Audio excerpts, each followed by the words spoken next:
જય સ્વામિનારાયણ. સહજાનંદ વિદ્યાલયના video lecture શિક્ષણમાં આપ સર્વ વિદ્યાર્થી મિત્રોનું હાર્દિક સ્વાગત છે. ધોરણ 11 રસાયણ વિજ્ઞાન પ્રકરણ 1 રસાયણ વિજ્ઞાનની પાયાની કેટલીક સંકલ્પનાઓ.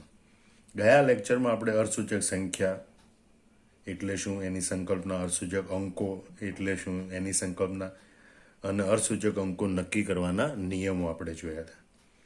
આ લેક્ચરમાં આપણે અર્થસૂચક સંખ્યા છે એનું સન્નિકટન મૂલ્ય એટલે કે સીમિત મૂલ્ય કેવી રીતે લખાય, અર્થસૂચક સંખ્યાઓના સરવાળા બાદબાકી કેવી રીતે કરાય એના નિયમો, અને ગુણાકાર ભાગાકાર કેવી રીતે કરાય એના નિયમો, એના વિશે આપણે જોઈશું. તો આપણે જો ભાઈ ગાણિતિક પરિણામો હોય એટલે કે સરવાળો બાદબાકી ગુણાકાર ભાગાકાર કર્યા પછીના જે પરિણામો મળે એને સીમિત રીતે દર્શાવવા માટે સંખ્યાનું સન્નિકટન કરવામાં આવે છે, અને એના માટે આ બાબતોનું ધ્યાનમાં રાખે. એક નાનકડું ઉદાહરણ લઈને પહેલા સન્નિકટન જોઈએ. માનો કે 19/7 બરાબર 2.714 285 714 285 આવી રીતે સંખ્યાઓ આવે. તો આપણે જવાબ તરીકે આટલી લાંબી સંખ્યા નથી લખતા. કેલ્ક્યુલેટરમાં ભલે આટલી લાંબી સંખ્યા આવે, આપણે તો કાં તો 2 અંક સુધી અથવા 3 અંક સુધી અથવા 4 અંક સુધી લખીએ. તો આપણે જે સંખ્યાને આ ટૂંકી કરી નાખીએ એને સન્નિકટન કર્યું કહેવાય, અથવા તો સંખ્યાને સીમિત બનાવી એમ કહેવાય. ઇંગ્લિશમાં એને એમ કહેવાય કે રાઉન્ડિંગ ઓફ ફિગર લખી.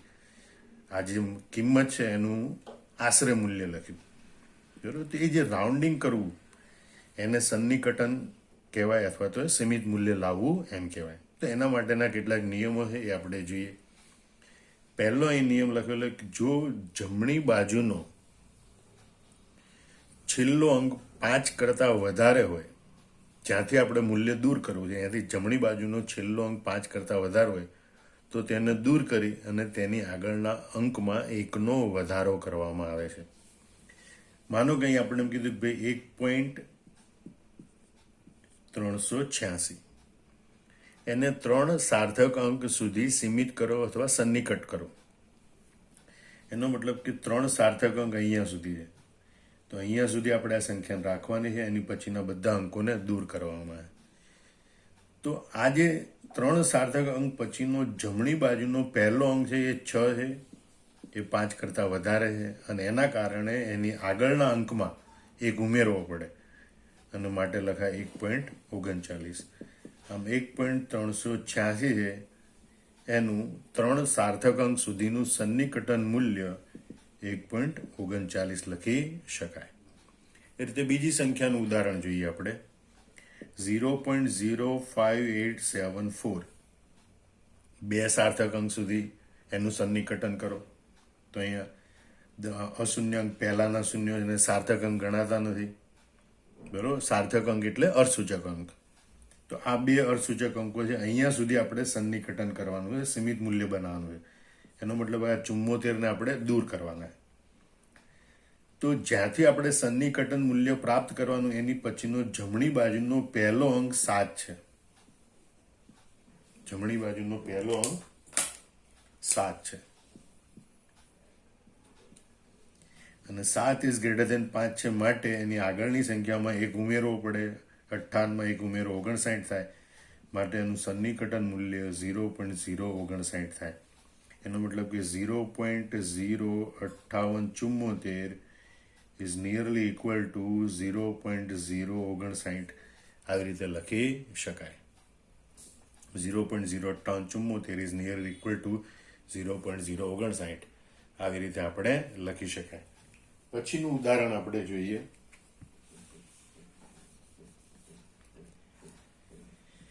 3.59982 એમાં 4 સાર્થક અંક સુધી આપણે સન્નિકટન કરવાનું છે, એટલે 4 સાર્થક એટલે અહીંયા સુધી સન્નિકટન કરવાનું છે. એની પછીની જમણી બાજુની પહેલી સંખ્યા 8 છે, ઇઝ ગ્રેટર ધેન 5 છે. એનો મતલબ કે એના આગળની સંખ્યા છે એમાં 1 ઉમેરવો પડે. અહીંયા તમે 9માં 1 ઉમેરો 10 થાય, તો 10 લખાય ને, એટલે એમ વિચારનું 599માં 1 ઉમેરો એટલે 600 થાય, એટલે 3.600 લખાય. આમ 3.59982 એને આપણે જો 4 સાર્થક અંક સુધી દર્શાવવાની હોય તો લખાય 3.600. આ એનું સન્નિકટન મૂલ્ય કહેવાય. આમ જ્યાંથી આપણે સીમિત સંખ્યા કરવાની તેન પછીની જમણી બાજુનો પહેલો અંક 5 કરતાં વધારો હોય તો એ દૂર કરેલી સંખ્યાની આગળના અંકમાં 1 ઉમેરવાનો આવે છે. બીજો નિયમ જોઈએ કે જો જમણી બાજુનો અંક 5 કરતાં ઓછો હોય તો એને દૂર કરવાનો, એ અંક અને એની પછીના બધા અંકોને દૂર કરવાના, અને એના આગળના અંકમાં કોઈ ફેરફાર કરવામાં આવતો નથી. દાખલા તરીકે આપણે જોઈએ કે 4.334 એમાં 2 સાર્થક અંક સુધી સન્નિકટન કરો એવું આપણને જણાવવામાં આવ્યું હોય તો 2 અંક લાવવાના છે. ત્યાર પછીની જમણી બાજુનો પહેલો અંક 3 છે, એ 5 કરતાં ઓછો છે, માટે એની આગળના અંકમાં કોઈ ફેરફાર કરવામાં આવતો નથી. માટે 4.334 છે અને આશરે સીમિત મૂલ્ય તરીકે દર્શાવાય 4.3. બીજી સંખ્યા જોઈએ આપણે 4.334. એ પણ એની જ સંખ્યા છે, પણ અહીંયા લખ્યું છે 2 દશાંશ સ્થળ સુધી સીમિત કરો. હવે અહીંયા સાર્થક અંકો નક્કી કરવાના નિયમો આપણે ભણી ગયા. અહીંયા આપણે દશાંશ સ્થળની વાત કરવાની. તો દશાંશ સ્થળ એટલે શું એ પણ સમજી લો. દશાંશ ચિહ્ન પછીની જે સંખ્યાઓ હોય એને ક્રમશઃ દશાંશ સ્થળ તરીકે ગણવામાં આવે. આ 3 પહેલો 3 એ 1 દશાંશ સ્થળ, 2 3 ભેગા કરીએ તો 2 દશાંશ સ્થળ, આ ત્રણેય સંખ્યા ભેગી કરીએ તો 3 દશાંશ સ્થળ. એટલે દશાંશ ચિહ્ન પછી એક સંખ્યા અથવા તો પહેલી સંખ્યા એને કહેવાય 1 દશાંશ સ્થળ, 2 સંખ્યા એને કહેવાય 2 દશાંશ સ્થળ, 3 સંખ્યા તો કહેવાય 3 દશાંશ સ્થળ. તો અહીંયા આપણે 2 દશાંશ સ્થળ સુધી સંખ્યાને સીમિત કરવાની છે. એટલે કે આટલી સુધી સંખ્યાને સીમિત કરવાની છે, સન્નિકટન મૂલ્ય ત્યાં સુધી લાવવાનું. તો આપણે 4ને દૂર કરવા પડે. હવે અહીંયા જમણી બાજુનો 4.33 પછી જમણી બાજુનો પહેલો અંક 4 છે, લેસ ધેન 5 છે, માટે આગળની સંખ્યામાં કોઈ ફેરફાર થશે નહીં. માટે 4.334 ઇઝ નિયરલી ઇક્વલ ટુ 4.33 લખી શકાય. એવી રીતે 3.429 તેમાં 2 સાર્થક અંક સુધી જવાનું છે, એટલે કે 3.4 સુધી લઈ જવાનું છે. એની પછીનો જમણી બાજુનો પહેલો અંક 2 છે, 2 ઇઝ લેસ ધેન 5 છે, અને માટે આ 4માં કોઈ ફેરફાર કરવામાં આવશે નહીં. માટે આ મૂલ્ય લખાય 3.4. એવી રીતે 54.225 એમાં 1 દશાંશ સ્થળ સુધી સંખ્યાનું સન્નિકટન કરવાનું છે, સીમિત કરવાની છે. પોઈન્ટ પછી પહેલો આંકડો એટલે 1 દશાંશ સ્થળ, એટલે અહીંયા સુધી આપણે એને સન્નિકટન કરવાનું છે. તો 54.2 સંખ્યા લાવવાની. હવે એની પછીની જમણી બાજુનો પહેલો અંક 2 છે, એ 2 5 કરતાં ઓછો છે, 25ને દૂર કરવાના, પણ આગળના અંકમાં આ સંખ્યા દૂર કરવાની સંખ્યા 5 કરતાં ઓછી છે, એટલે એમાં કોઈ ફેરફાર કરવામાં આવતો નથી, અને માટે એનું આશરે મૂલ્ય લખાય 54.2. આશરે મૂલ્ય લખાય 54.2. તો આ રીતે બીજો નિયમ તમે સમજો. ત્રીજો નિયમ જોઈએ. જો દૂર કરવાનો જમણી બાજુનો છેલ્લો અંક માત્ર 5 જ હોય તો, 5 કરતાં વધારે હોય, 5 કરતાં ઓછું હોય તો આપણે જોઈ ગયા માત્ર 5 જ હોય તો, અને એની પહેલાનો અંક આપણે જોવાનો હોય. તો એની પહેલાનો અંક જો બેકી સંખ્યા હોય તો 5ને દૂર કરીને આગળના અંકમાં કોઈ ફેરફાર કરવામાં આવતો નથી. પણ જો એની પહેલાનો અંક એકી સંખ્યા હોય તો 5ને દૂર કરી અને એક અંકનો વધારો કરવામાં આવે. ટૂંકમાં 5ને દૂર કર્યા પછી આગળનો અંક બેકી સંખ્યા હોવો જોઈએ. જો બેકી સંખ્યા હોય તો એમને રહેવા દેવાનો, અને જો એકી સંખ્યા હોય તો એક વધારી અને બેકી સંખ્યા કરવાનો. હવે આપણે જોઈએ 6.35. અહીં 6.35માં માનો કે 2 અંક સુધી, 2 સાર્થક અંક સુધી સન્નિકટન કરવાનું છે, તો આટલું દૂર કરીને 5ને દૂર કરવાનું છે. તો 5ને દૂર કરવા પહેલાની સંખ્યા એકી સંખ્યા છે, બેકીમાં ફેરવવી પડે, એટલે 6.35 ઇઝ નિયરલી ઇક્વલ ટુ 6.4 લખાય. પણ એ જ રીતે જો 6.25 હોય અને 2 સાર્થક અંક લાવવાના હોય, ત્યાં સુધી આપણે સંખ્યાને સીમિત કરવાની. તો 5ની પહેલાની સંખ્યા બેકી સંખ્યા છે, તો એમાં કોઈ ફેરફાર ના થાય, એટલે 6.25 નિયરલી ઇક્વલ ટુ લખાય 6.2.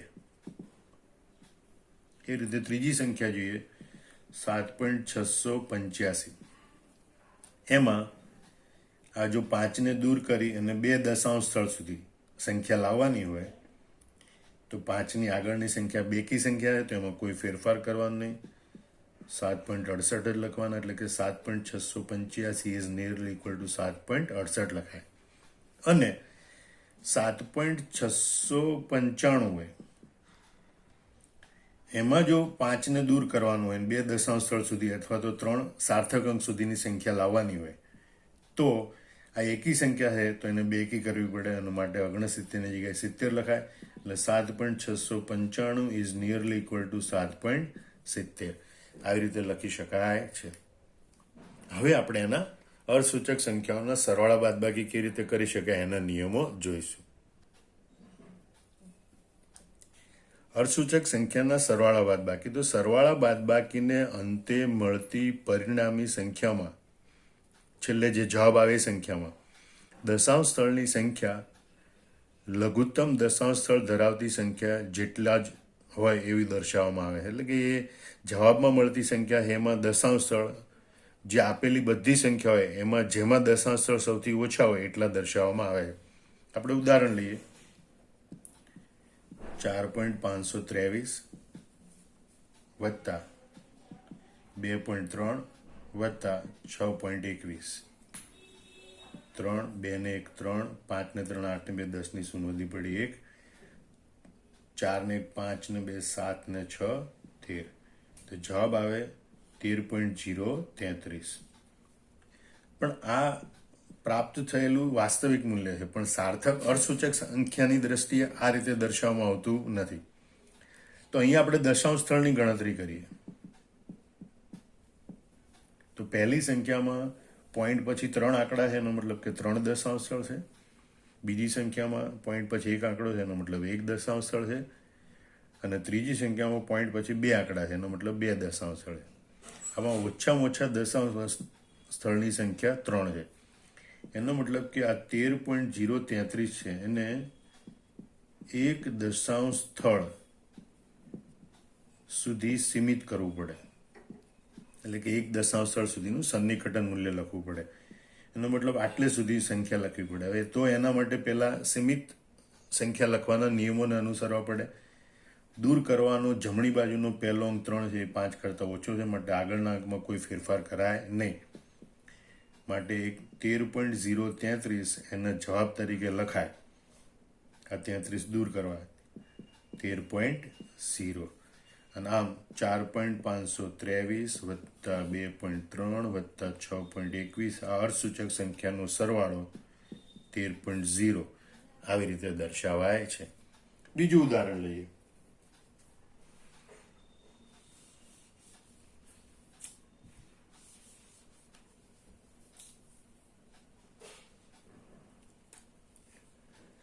કે ભાઈ 305 વત્તા 40.1 વત્તા 90.5. 5 ને 6 5 9 4 13 તગડો વધી પડે 435.6. હવે આપણે આમાં દશાંશ સ્થળ જોઈએ તો 305માં એક પણ દશાંશ સ્થળ નથી, શૂન્ય છે. 40.1માં એક દશાંશ સ્થળ છે, 90.5માં એક દશાંશ સ્થળ છે. અહીંયા લઘુત્તમ દશાંશ સ્થળ એ આ શૂન્ય છે. એટલે કે એક પણ દશાંશ સ્થળ નથી. શૂન્ય એમ દશાંશ સ્થળ નથી, પણ લઘુત્તમ દશાંશ સ્થળ એક પણ નથી. એનો મતલબ કે જે જવાબ આવે એક પણ દશાંશ સ્થળ રહેવું જોઈએ નહીં. મતલબ આ દશાંશ સ્થળ પછીની સંખ્યા ન હોવી જોઈએ, ખાલી 435 હોય. તો 435.6 એમાં આ જમણી બાજુનો અંક 6 ને દૂર કરવો હોય તો 6 ઇઝ ગ્રેટર દેન 5 છે, માટે આગળના અંકમાં એકનો વધારો કરવો પડે. એટલે નિયરલી ઇક્વલ ટુ 436 લખાય. આમ 305 વત્તા 40.1 વત્તા 90.5 આ અર્થસૂચક સંખ્યાઓનો સરવાળો અર્થસૂચક સંખ્યા વડે દર્શાવાય તો એને 436 વડે દર્શાવાય છે. એનું સન્નિકટન મૂલ્ય એટલે ઘણી વખત નિયરલી ઇક્વલ ટુ એવી સંજ્ઞા પણ દર્શાવવામાં આવે છે. હવે આપણે બાદબાકી વાળું ઉદાહરણ જોઈએ. 5.23 માઇનસ 1.1.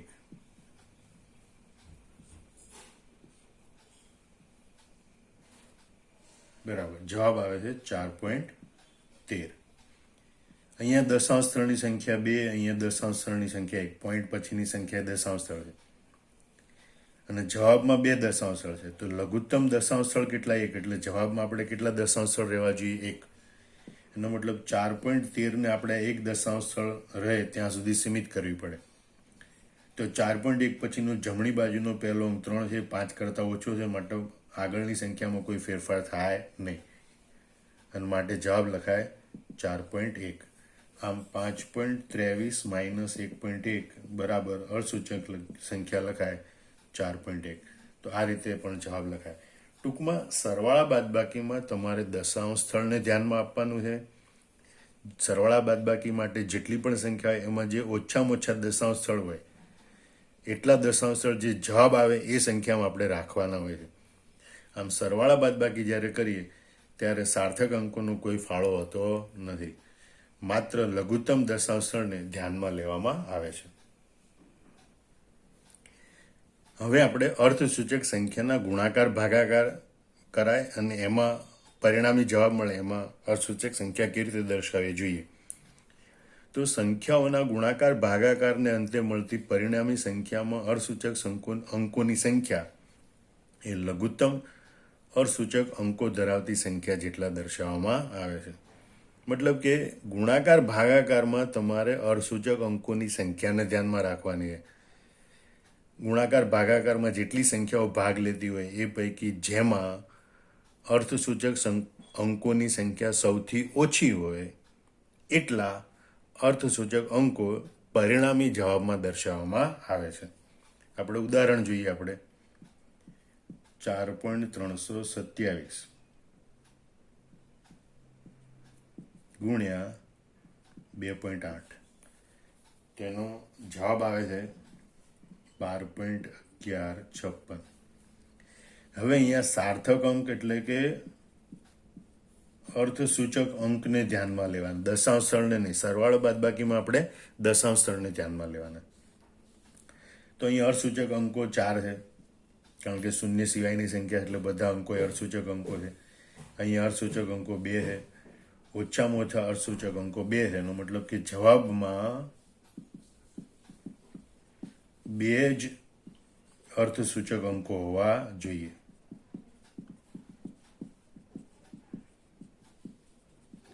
એવી રીતે આ સંખ્યાને આપણે સીમિત કરવી પડે. તો 2 જ અર્થસૂચક અંકો હોય એટલે સુધી જો સંખ્યાને સીમિત કરવી હોય તો આપણે માત્ર 12 રાખવા પડે.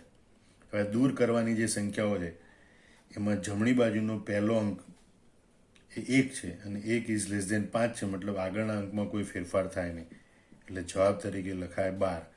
આમ 4.327 ગુણ્યા 2.8 ઇઝ ઇક્વલ ટુ અથવા તો નિયરલી ઇક્વલ ટુ 12. આ રીતે અર્થસૂચક સંખ્યાના ગુણાકાર કરવામાં આવે છે. બીજું ઉદાહરણ જોઈએ.